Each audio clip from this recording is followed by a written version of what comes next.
What if I told you that decades before Tesla made electric vehicles trendy, a farm tractor ran completely silent, powered by over 1,000 fuel cells, and plowed a field in Wisconsin? Or that the world's largest tractor cost $300,000 to build, weighed over 100,000 pounds, and was stopped dead in its tracks simply because its tire manufacturer went bankrupt? These machines weren't failures. They were ahead of their time. And today most people have never even heard their names. Number 1.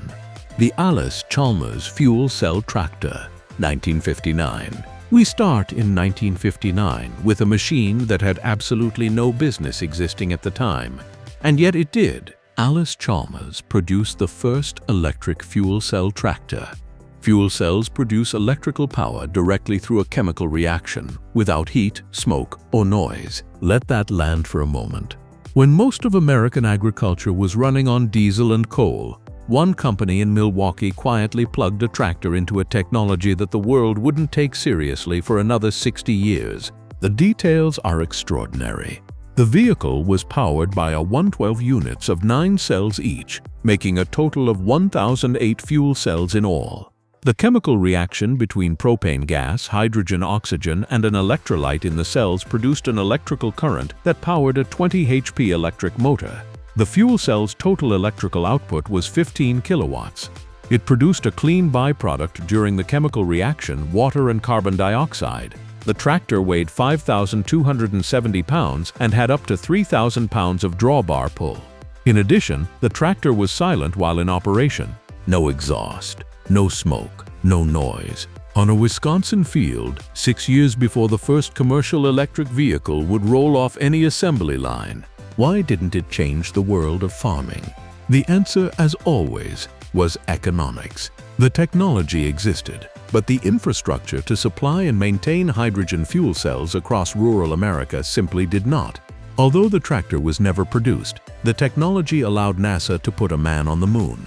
Allis-Chalmers fuel cell research went directly into the Apollo program, powering astronauts in space. The tractor was donated to the Smithsonian Institution, where it still sits today, a silent, zero-emission machine in a museum, decades ahead of its time. Number 2. The International Harvester HT341 Turbine Tractor. If the fuel cell tractor was ahead of its era, this next machine was from a completely different dimension. If the 1960s were the jet age, International Harvester wanted to be in on the action, even with its tractors. The company owned a subsidiary, Solar Aircraft Company, which was a major manufacturer of turbine engines in its own right. Someone at the parent company had the brilliant idea to marry the two. The result was the HT341, a concept tractor that sounded like a jet, looked like a racing machine, and performed like something out of a science fiction film. That little turbine could produce a lot of power, 85 horsepower from a 90-pound unit, and an unbelievable 57,000 revolutions per minute. But it took massive amounts of fuel to do so. And it was noisy, really noisy. Another complication was that the turbine needed a lot of filtered air to operate. The turbine engine weighed just 90 pounds. For comparison, a regular diesel engine of similar power weighed hundreds of pounds more. The imbalance was so extreme that engineers had to add front wheel weights just to keep the front of the tractor from lifting off the ground under load. The machine debuted on July 20, 1961, at the University of Nebraska's 10th annual Tractor Day, to enormous public excitement. But there was a twist to this story that most people don't know. On the return trip from Nebraska, the tractor was extensively damaged in a road accident. Engineers repaired and extensively modified it, and it was unveiled again in 1962 as the HT341 with a new color scheme, 3-point hitch, stabilized steering, and an improved fuel filtering system. The turbine engine itself was never going to be practical. Fuel consumption alone would bankrupt a farmer. But the experimental tractor made one contribution that changed farming forever. In the 1970s, John Deere rolled out their Generation 2 tractors, which had the first integrated tractor cabs. The hydrostatic transmission first tested on the HT341 became a standard feature on production tractors just a few years later. The turbine tractor was sent to the Smithsonian Institution in 1967. Joining the fuel cell tractor in the same building, two machines too powerful and too radical for their moment, preserved side by side in Washington, D.C. Number 3. The Wagner TR series articulated 4WD tractors, 1955 to 1968. Now we get to one of the most genuinely tragic stories in the history of farm machinery. This is the machine that invented the modern 4WD tractor and was then quietly erased from competition by the company it inspired. Wagner Tractor, Inc. of Portland, Oregon, is recognized as the manufacturer who first started building four-wheel drive agricultural tractors with articulated frame steering. The first Wagner tractors went to the field in 1954, and the company built 3 models for the 1956 model year, primarily for the western states. All 3 models were powered by Cummins diesel engines, with the TR6 rated at 105 engine horsepower, the TR9 at 120, and the TR14 at 150. The key innovation was the patented articulated steering joint. Instead of turning by slowing one side like a bulldozer, the Wagner bent in the middle. Front and rear units connected at a pivot point, steered by hydraulic cylinders. Even when the front and rear of the tractor were oscillated by as much as 20 inches, or when the tractor was turning fully, full engine power was still able to get to all 4 tires, resulting in minimal loss of traction and pulling power. In field demonstrations, this gave the Wagner machines a decisive edge. In 1956, Deere tested a Wagner TR9 against a modified Case LA. Each tractor was attached to a 24-foot chisel plow and sent to work simultaneously in a hilly field in front of Deere President William Hewitt and other representatives of the company. Reportedly, the Wagner and Case performed similarly on flat ground, but then the driver of the Wagner pointed the nose of his tractor directly up one of the field's steeper hills, pulling the plow right over the top. When the driver in the Case tried to follow, his tractor lost traction and slid back down the hill. Wagner was winning. By 1960, the company was operating in excess of $3 million in annual sales. But what happened next is one of the darkest chapters in agricultural history. On December 31, 1968, Deere and FWD Wagner signed a contract for as many as 100 tractors, models WA14 and WA17, to be built by Wagner and painted, decorated, and sold by Deere. Sounds like a good deal. Here's the catastrophic catch. There was a very stiff non-compete statement somewhere in the contract that gave Deere the right to terminate the deal at will, no matter how many tractors they'd purchased. Furthermore, if they did, Wagner couldn't build or sell another articulated 4WD for 5 years. A 5-year no-compete clause in the contract left Wagner unable to build tractors and ended Wagner in the agricultural market. John Deere terminated the agreement in 1970. Coincidentally, that was the same year that the 7-20 was introduced, the company that invented the articulated 4WD tractor. The technology that every single large 4WD tractor on Earth uses today was contractually silenced and driven out of business by a competitor that had tested its designs, copied its concept, and then strangled the original. Number 4. The Steiger the Bahn Tractor, 1958. If the Wagner story makes you angry, this one will restore your faith in farmers. Minnesota brothers Maurice and Douglas Steiger built the first Steiger tractor in their barn on the Steiger farm during the winter of 1957. The first tractor weighed 15,000 pounds, was made mostly from salvaged parts, and was powered by a Detroit 671 diesel engine. It ran well enough to accumulate 10,000 hours of field time in just 10 years. The 24-year-old Douglas reasoned they could build their own four-wheel drive tractor using used parts and a hand-built frame for about $10,000. The Steigers had built several other pieces of equipment for the farm, including 2 self-propelled swathers, a rock picker, and a 60-foot weed sprayer. They scrounged used parts from mining equipment used on the Iron Range of northeastern Minnesota. The brothers finished the machine in 57 days during the winter of 1958 at a total material cost of $9,200. Douglas designed the tractor despite possessing no more than a high school education and no formal training in engineering or as a draftsman. The lime green paint color became legendary. Douglas Steiger said the paint was selected because it was a bright color that was not being used in the agricultural industry. The green shade was inspired by the color used by construction equipment maker Euclid. What happened next is remarkable. Neighbors saw it working. They wanted one. The Steigers built another and another. Word spread. During the barn production time frame, approximately 125 tractors were built on the Steiger farm with the help of 20 employees. These tractors were distributed in both the US and Canada.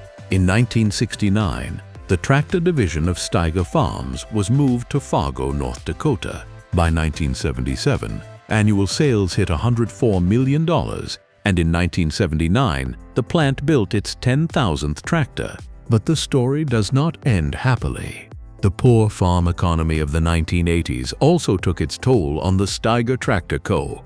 With the worldwide farm economy struggling, Steiger sold fewer tractors. In 1986, with the plant operating at 25% capacity, Steiger filed for Chapter 11 bankruptcy protection.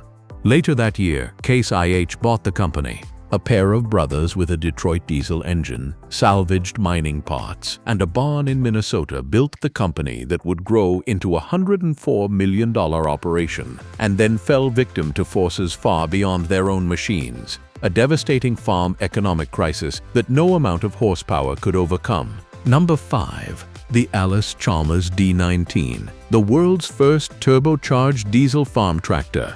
Here's a machine that actually succeeded, but its success was so quickly overtaken by what it sparked that it is almost entirely forgotten today. In 1961, turbocharging wasn't yet common in the world of diesels, but it was non-existent in the realm of production farm tractors. There were many reasons for that, starting with cost. Being fairly new technology, it was expensive to implement, and farmers weren't always willing or able to absorb that extra cost. The diesel model was the first in the industry to come standard with a turbocharger, boosting both horsepower and fuel economy. 10,591 units were built. The D19 was manufactured until 1964. The new for 1962 Allis-Chalmers D19 tractor took a different approach for obtaining increased horsepower in its diesel engine by being the first farm tractor with a factory-installed turbocharger. A turbocharger consists of two high-speed turbines on one shaft. One turbine is mounted in the stream of the exhaust gases which drives the turbines. The other turbine is located in the intake air stream and forces more air into the cylinders than would a naturally aspirated engine. The increased quantity of air permits more fuel to be injected into the cylinders, which increases the power output of the engine. But the engine had a serious Achilles heel. The D19 lived up to the advertised performance claims, but the engine fell short on durability. Even the naturally aspirated D262 engine was a little sketchy long-term, having issues with dropped sleeves.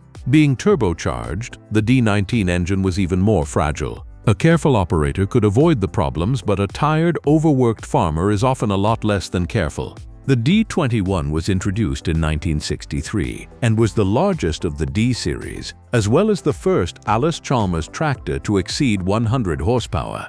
The D21 was not turbocharged until 1965, which pushed its horsepower up to about 128. The D19 was superseded almost as fast as it arrived. But the technology it unleashed, the turbocharged diesel engine, went on to power every large tractor, truck, ship, and generator on the planet. This little orange tractor from 1961, with its fragile, sketchy engine, started something that reshaped the entire modern world. Number 6. The John Deere 80110. The tractor John Deere would like you to forget. The tractor was put into production in 1960, and 100 were built.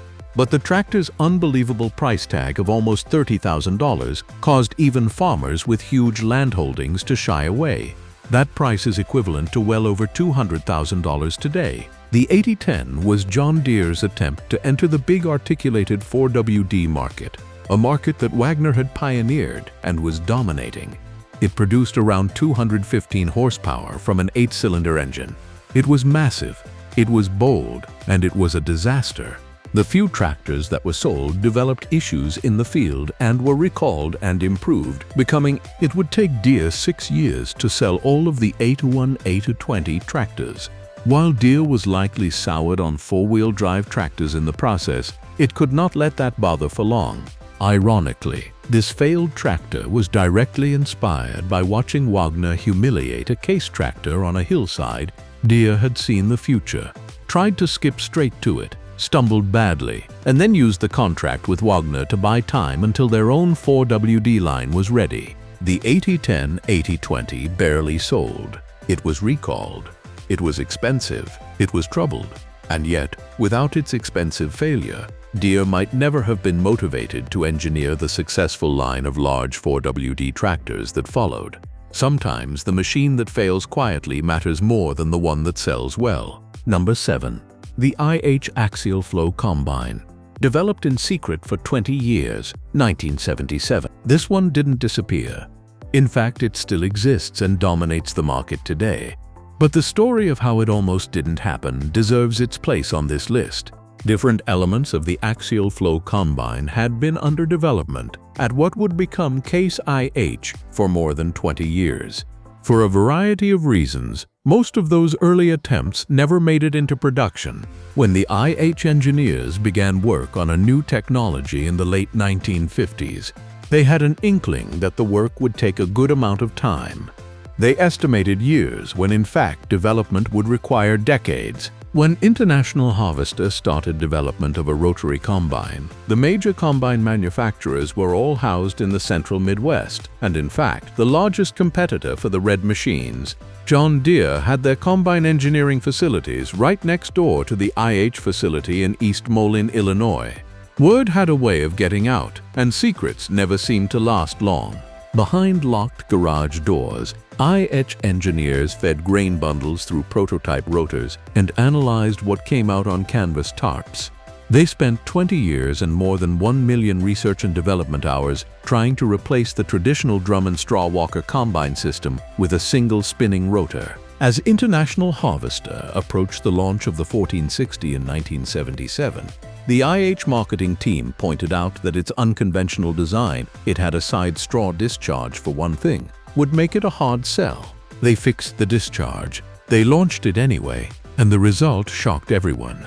The first 300 axial flow combines were released for the 1977 harvest, and the feedback was so enthusiastic that IH stopped building straw walker combines to concentrate on rotary models. A machine that spent most of its existence as a locked room secret changed harvesting forever.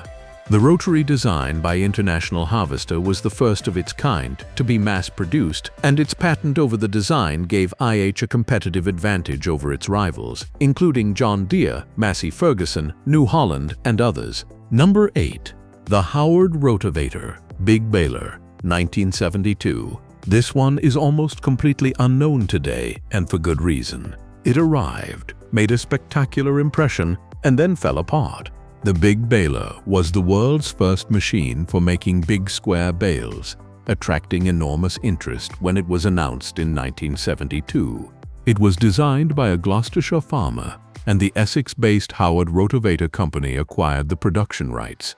Bales were 2.4 mintel long, with 1.5 mintel square cross-section, and weighed about 550 kg for hay and 400 kg in straw. To put that in perspective, a standard small square bale in 1972 weighed around 20 to 30 kilos. The Howard Big Baler was making bales 20 times heavier, bales so enormous they required mechanical handling just to move. Better handling efficiency, compared with small bales, brought a flood of UK and export orders. But the success was short-lived. Although the Howard machine established the benefits of big bales, it also earned a reputation for poor reliability. The concept was absolutely right. The execution was not ready. Howard had to abandon the product, and the market for large format baling was left open. Just a year earlier, in 1971, Gary Vermeer of Pella, Iowa, had introduced the round baler, a far simpler, far more reliable design. Gary Vermeer, founder of the Vermeer Corporation in Pella, Iowa, launched his big round baler in 19. It made bales that were about 7 feet by 6 feet and weighed about a ton. The Howard Big Baler pioneered the concept, proved the demand, and then collapsed under its own mechanical failures, leaving Vermeer to collect the market it had created. Number 9. The Big Bud 747, the world's largest farm tractor. We could not do a list of the most powerful forgotten farm machines from this era without including the Big Bud 747, the machine that still holds the title of the largest farm tractor ever built. In 1977, the Big Bud 747 tractor was built in Havre, Montana. It was built to produce 760 horsepower using a 16-cylinder Detroit diesel engine. Originally, Big Bud measured 27 feet long, 20 feet wide, and 14 feet tall. The tires were specially made by United Tire Company of Canada and are 8 feet in diameter. When the 1,000-gallon fuel tank is full, the tractor tips the scales at over 100,000 pounds. 1,000 gallons of fuel, 27 feet long, tires taller than most people, built for cotton farmers in California who needed to deep-rip compacted soil at a scale no other machine could manage. The 747 tractor was designed by Wilbur Hensler and built by Ron Harmon and the employees of his Northern Manufacturing Company at a cost of $300,000. It worked in the California cotton fields for 11 years. Then it moved to Montana, where it pulled an 80-foot cultivator and covered more than an acre per minute. And then it stopped, not because it broke, not because it burned, but because of a tire company going bankrupt in Canada. The United Tire Company of Canada, which made the tractor's custom 8-foot tires, went bankrupt in 2000, partially contributing to the decision to stop using the tractor for regular work in July 2000. The most powerful farm tractor ever built. 100,000 pounds of steel, 16 cylinders, a 1,000-gallon fuel tank, defeated by a bankrupt Canadian tire manufacturer. The Big Bud sat idle for over a decade until new Goodyear tires were custom-fitted in 2020, and it returned to the fields of Montana. Number 10. The Steiger Puma 1000. The Last Gasp, 1986. We close where Steiger's story ended, not with the barn tractor, but with the last great innovation the company produced before its bankruptcy. In January 1986, another revolutionary tractor, the Puma 1000, was introduced. It was the first Steiger tractor built with a steerable front axle and articulated steering, making maneuvering in row crop applications with a larger tractor possible. In the same year, a 12-speed power-shift transmission was added. This was genuinely new ground. Until the Puma 1000, large articulated tractors were difficult to maneuver precisely enough for row crop work. They were built for wide-open field operations, pulling plows and cultivators across thousands of acres of grain land. The Puma 1000 tried to bring that enormous power into row cropping applications, adding a steerable front axle to an articulated machine in a way that had never been attempted before at production scale. But 1986 was the worst possible year to launch something bold. The farm crisis of the 1980s had devastated American agriculture. Commodity prices had collapsed. Farm bankruptcies were at record levels. The poor farm economy of the 1980s also took its toll on the Steiger Tractor Co. With the worldwide farm economy struggling, Steiger sold fewer tractors. In 1986, with the plant operating at 25% capacity, Steiger filed for Chapter 11 bankruptcy protection. Later that year, Tenneco's Case IH bought the company. The lime green Steiger was gone. The red Case IH took over. The Puma 1000 never got the chance to prove what it could do. A new technology, born into a dying company, in the middle of an economic crisis. It was perhaps the most perfectly timed bad timing in farming history. So that's it for today. If you like this video, then please hit the like and subscribe button for more videos. Thanks for watching.